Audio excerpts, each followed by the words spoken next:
Asia கண்டத்திலேயே ஏலியனுக்குன்னு ஒரு கோவில்னா அது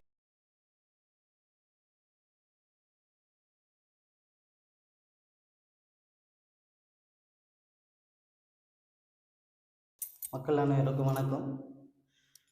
நம்ம ஏன் உலகத்திலே இல்லாத மாதிரி ஏலியன் கோயில் கட்டியிருக்கோம் அப்படின்னா, ஏலியன் தெய்வங்கள் புது தெய்வம் எதுவும் கிடையாது. பலாயிரம் வருஷமா ஏலியன்கள் பூமியில வாழ்ந்துகிட்டு தான் இருக்காங்க. எகிப்தியர்கள், மாயனர்கள், இலுமினாட்டிஸ் உலகத் தலைவர்கள் ரகசியமா வழிபடக்கூடிய தெய்வம் தான் ஏலியன். உலகின் சிவன் படைத்த முதல் பிரபஞ்ச தெய்வம் ஏலியன். ஏலியன்கள் அப்படின்னு பேர் விஞ்ஞானிகள் வச்ச பேர் தான் ஏலியன்கள். சித்தர் அகத்தியர் போகர் அவங்களுடைய பேர் என்ன குறிப்பிட்டிருக்கிறாங்கன்னா, பேர் அண்டங்களின் நாயகன் அப்படின்னு சொல்லி குறிப்பிட்டிருக்கிறாங்க. உலகின் சிவன் படைத்த முதல் பிரபஞ்ச தெய்வமே ஏலியன்கள் தான். இப்போ நம்மளே மொத்தம் 3 ஏலியன் கோயில் கட்ட போகிறோம். 2வது கோயிலும் பக்கத்தில் வேலையாகிட்டு இருக்கு. இப்போ நீங்கள் இங்கே பார்க்கறது பார்த்தீங்கன்னா ஆண் தெய்வம். அடுத்தது இருக்க கோயிலில் பார்த்தீங்கன்னா சிவன் ஒரு பெண் ஏலியன் கையில் குழந்தை வச்சுட்டு இருக்கிற மாதிரி, லட்சுமி நரசிம்மர், இது 3 ஒரே கருவறைக்குள்ள பக்கத்திலே கோயில் நம்ம ரெடி பண்ணிட்டு இருக்கிறோம்.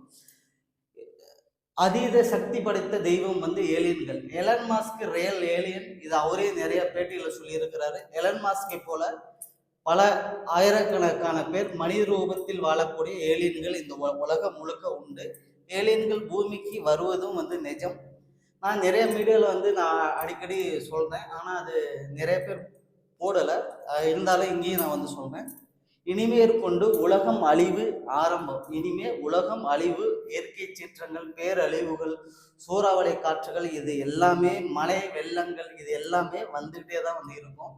ஏன் அப்படின்னு சொல்லி வரும் அப்படின்னு சொல்லி சொல்றேன்னா, உலகத்தில் உள்ள அத்தனை நாடுகளின் தலைவர்களுமே இயற்கை வளங்களை பாதுகாக்க தவறிட்டாங்க.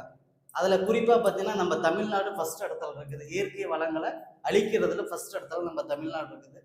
இயற்கை வளங்களை அழிக்கும் போது என்ன ஆகுதுன்னா, நம்மளுக்கு உண்டான பருவநிலையில எல்லாம் மாற்றம் வரும்போது நார்மலா அங்க இருக்கிற சூழ்நிலைகள் மாறி பனிப்பொழிவுகள் அதிகம் வரும். அது இதுக்கு எல்லாமே காரணம் மனிதர்களே தவிர தெய்வங்கள் யாருமே கிடையாது.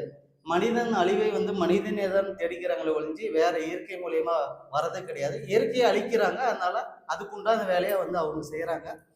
அதே போல நம்மளோட ஏலியன் ஆலயத்துல பாத்தீங்கன்னா, வருகின்ற தை மாதம் தைப்பொங்கல் முடிஞ்சு ஒரு வாரமும் வியாழன் வெள்ளிக்கிழமை அன்று அருள்வாக்கு சொல்றதும் நம்ம கோயில்ல நடக்கும். காலை 9 மணி முதல் மாலை 5 மணி வரை அருள்வாக்கு நடக்கும்.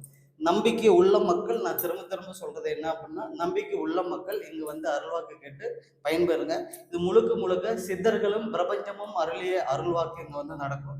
நம்பிக்கை உள்ளவங்க நம்ம ஆலயம் தேடி நீங்க எல்லாரும் நல்லா இருக்கணும் அப்படிங்கிறது தான் எங்களுடைய வேண்டுதலும். இந்த கோயில் உலகம் முழுக்க கிட்டத்தட்ட இப்போ தெரியும், ஒரு 13 நாடுகளுக்கு நம்ம கோயில் இருக்கிறது இங்கே தெரியும். இப்போ இந்த கோயில் பார்க்கறதுக்கு சிம்பிளாக தான் இருக்கும். பின்வரும் காலங்களில் உலகத்தில் உள்ள அத்தனை நாடுகளை சேர்ந்தவர்களுமே நம்ம ஆலயம் தேடி தரிசனம் செஞ்சுட்டு போவாங்க. இப்போ ரஷ்யா, அமெரிக்கா, கனடா நாட்டை சேர்ந்தவங்க, துபாய், சவுதி இங்கே இருக்கிறவங்களாம் நம்ம கோயிலை தேடி வந்திருக்காங்க. அவங்களாம் ஏன் அவ்வளோ தூரத்துலேருந்து வெளிநாட்டிலேருந்து வந்திருக்காங்க அப்படின்னா, அவங்களுக்குலாம் ஏலியனை பற்றி தெரியும். ஏலியனை அவங்க ஏற்கனவே வழிபாடு செஞ்சிட்டு இருக்கிறாங்க. நம்ம முதல்ல கோயிலாக வச்சு அவங்களுக்கு நம்ம வழிபாடு செய்யறது அவங்க வணங்கிட்டு ரொம்ப சந்தோஷமா இருக்கிறாங்க. நம்மளோட ஆலயம் முழுக்க முழுக்க ஒரு பரிகார ஸ்தலம். திருமணமாக இருக்கட்டும், தொழில் தடைகளாக இருக்கட்டும், எந்த சூழ்நிலை உள்ள இதாக வேணாலும் இருக்கட்டும், இங்கே நீங்கள் மக்கள் போனாலே உங்களுக்கு பரிகாரம் தான்.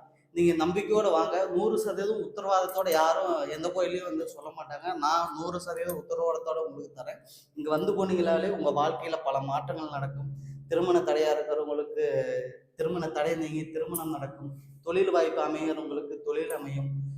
ஆக மொத்தம் நான் சொல்றது என்ன அப்படின்னா, உலகத்திலேயே ஒட்டுமொத்தத்திற்குமான ஒரே பரிகார ஸ்தலம் நம்ம ஏலியன் கோயில், ஸ்ரீ கைலாய சிவாலயம். ஏன் நான் ஒட்டுமொத்தத்துக்குமான பரிகார ஸ்தலம் உலகத்திலே ஒரே கோயில்னு சொல்றேன் அப்படின்னா, உலகத்திலே பிரபஞ்சத்தோட தெய்வத்தின் கோயில் நம்ம சேலம் மாவட்டத்தில் மட்டும்தான் இருக்கு. இன்னும் வேற எங்கேயும் இல்லை. இனிமே போக போக ஏலியன் கோயில் அங்கங்க உருவாகும். இதுவும் நான் சொல்லலை, சித்தர் அகத்தியர் போகர் அவங்களோட ஓலைச்சுவடிகளை குறிப்பிட்டிருக்கிறாங்க. இது எதுவும் கற்பனையான தெய்வங்கள் எதுவும் கிடையாது. மனிதர்களால் மறைக்கப்பட்ட தெய்வம் தான் ஏலியன். நம்ம ஆலயம் தேடி வணங்கி எல்லாரும் நல்லா இருக்கணுங்கிறது தான் எங்களோட வேண்டுகோள். வணக்கம். நம்ம கோயில் ஏலியன் கோயில் எங்க அமைஞ்சிருக்குன்னா, சேலம் ரயில்வே ஜங்ஷன்லேருந்து 3 கிலோமீட்டர் ராமகவுண்டனூர் அப்படின்ற இடத்துல நம்மளுடைய கோயில் அமைஞ்சிருக்கு. நிறைய பேர் டெய்லியும் ஒரு நூற்றுக்கணக்கான பேர் தொடர்பு கொண்டு பேசுகிறீங்க. வழி தெரியாதவங்களுக்கு நானே போய் நேரில் கூட்டிகிட்டு வந்துடுறேன். நீங்கள் சேலம் ரயில்வே ஜங்ஷன் வந்துட்டு இல்லை சேலம் பக்கம் வந்துட்டு நீங்கள் இங்கேருந்து என்னுடைய ஃபோன் நம்பருக்கு நீங்கள் கூப்பிட்டீங்களாலும் நான் உங்களை வந்து நேராக கோயிலுக்கு கூட்டிகிட்டு வரேன். என்னுடைய தொலைபேசி நம்பர் பார்த்தீங்களா 95 78 34 0077 என்னுடைய நம்பர்.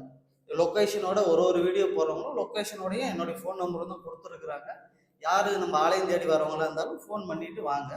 வழி தெரியலனாலும் நான் அவங்களை வந்து கூப்பிட்டுக்கிறேன் நான். நன்றி, வணக்கம்.